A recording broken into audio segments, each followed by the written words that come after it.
assess that? Because I think everyone else is pretty mind blown by it. Look, I had a tough opponent in front of me,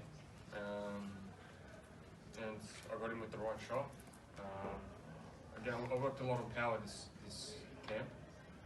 As you can see, my physical shape is, I'm getting bigger and stronger, working a bit on the individual punches, and yeah, it paid off. Did you feel that was the one area that you needed to focus on a little bit more at the moment, was power? Yeah. I wanted that one stinging shot that puts opponents into a dazzle, and that's what happened.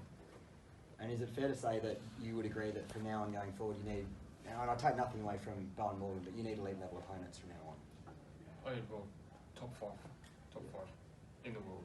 He's top 15, I want top 5. Any names, Timmy? Well, look, this was a world title eliminator for me. So there's only 2 names that are on the hit list right now, and that's Castano and Tszyu.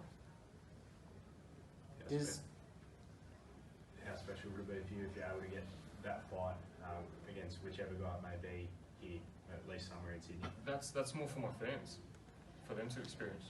For me, of course, I wanted to be here, to be fighting in front of my fans, of course. Just give me a ring, and well, that's all I need. Tim, good to get that, obviously, the first round knockout. Would you like to go a bit further in the fight? Get a few more rounds? Look, it came early. Well, I can't complain. I didn't get hit. This is a dangerous sport, so I can't complain about it. Finishing in round 1.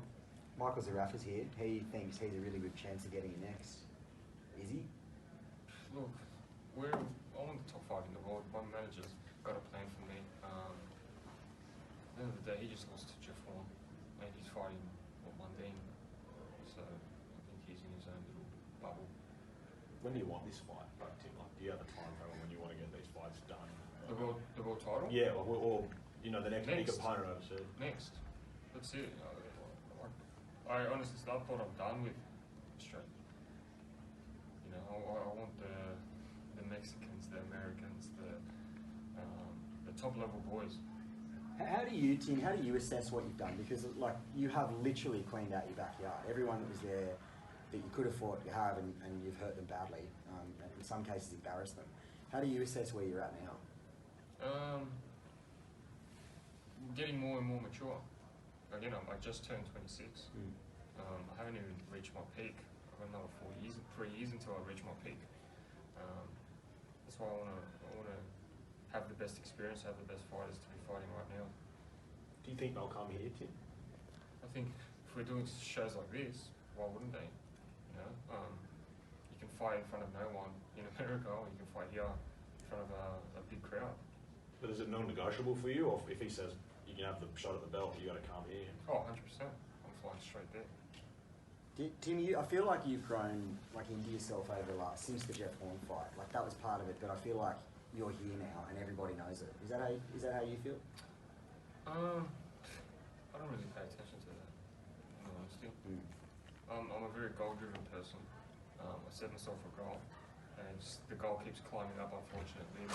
That's what makes me keep being so obsessed with my training, and that's what allows me to get up each morning.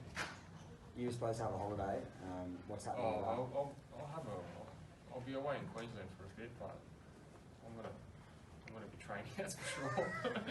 What sort of timeline are we looking at for the next fight? That's my manager. Look, I don't deal with anything besides stepping in that ring. I think it's probably fair to say that it'll kick off the negotiations from Glenn, tomorrow. you just jump me the mic. Oh, okay, sure. Yeah. Just to say, Timmy, the grief on that side, on the business side, is that based on his performance tonight, so as of tomorrow for breakfast, I'm sure Matt Rose and I'll sit down, and we've already got the parameters of what we need to do for this world title fight, and it's just a matter of the pieces falling into place early January, with a view for us that we would like end of March, early April, and we want to do it here in Australia, and there's a lot of interest worldwide in what we're doing in Australia. This young fella has broken a record. He's the only fighter in the world in 2020 who's had 2 major stadium shows. and the world's watching.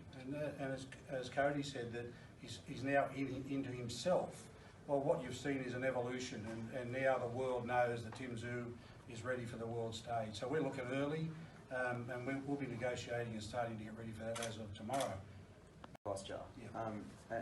I just wondered, and I say this to you with respect, I didn't see you being here this quickly in your career. I just didn't think that you were going to improve that quickly. Did you see it, Glennie? In the back of my mind, from about fight 12 onwards, I could see Tim starting to mature. The Tim Tszyu you see today, for those that have followed the career, is nothing like the Tim Tszyu we started with. He's getting bigger and he's getting stronger, but he hit it on the head with the word maturity. And he's becoming a man in boxing. He's no longer, and it used to be, for me as his manager, I'd look at the Charlos and I'd look at the Jared Hurds and the Julians and the Williams, and I'd think, these guys are big men. And back then, Tim was still a rookie young lad. And look at him today, he's ready and we're ready. And there's nobody that worries us now. And he's ranked, Timmy's ranked in the top 10 in every division, in every association, including Ring Magazine.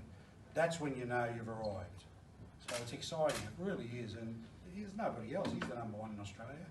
And there's not much left here for us. COVID's made it a little difficult because we don't have the options of travelling, but we did agree some months ago that should a world title come up regardless, we would take that and go, COVID or not. So he's prepared to sacrifice and do the yards. You must be really happy that he's not getting hurt too. Like that's the best thing. I mean, we saw like Ty Telford and Gareth Foley. They had a fantastic fight, but you cannot have a long career if you fight like that. No, you can't. Timmy, you're not getting hurt and you're hurting other blokes. You must feel like you can just keep doing this. Well, that's what boxing's about. Sweet science, hit and not get hit. It's quite simple. I just had Costa on a FaceTime as Tim was taking photos, and we were laughing. Costa and I always laugh. I go like this. I said nothing. No touch. Because that's his big thing. That's his message, isn't it? Don't get hit. Every time. That's all he says to Tim. Don't get hit. Yeah, every time. And he was happy tonight. Every time before the fight. was Same he message as well? every time. Just don't get hit. Yeah. Thanks for your tips, mate. And we know that some of these guys that Tim's going to face in the future are going to hit him. We know that. But it was nice for him to do what he did tonight, and we're very excited about what the future holds for him, and very proud of what he's achieved in such a short time. We're only at 17 fights in a 3.5-year career, and now we're looking at a world title. We briefly touched on the other day, Timmy, about you saying that you wanted to win a belt and move up to middleweight. Do you have a view yet of where you might like to stay, or do you want to be one of those fighters that cleans out divisions and moves on to the next one? Well, look, one step at a time. Yeah. Let's get the world title first and then talk about other stuff later. The exciting thing about his division is that if he wins this next title, one fight after that, it could be unification, because these guys carry all the belts singularly today. Charlo's got the lot, and I've got to tell you, the long vision for us is if he can knock over Castano or Teixeira, then we'll be knocking on a certain door. There'll be he's not a kid that sits around and waits. Have there been discussions there with those guys? No, but we won't dilate and come, I can assure you. He's, for me, I have absolutely no problem with going after the big prize now, because he's ready. He's done his apprenticeship. And he's arrived. And I know Igor feels the same way. So the whole team is just very proud of what he's achieved in that time, and we're happy that Australia is so behind him, and we'd love to be able to, whilst we can, reward our Australians by putting it on here, because normally, you know where it will be going. Yeah. Yeah. Thanks, everyone. Good on you, mate. All right, guys.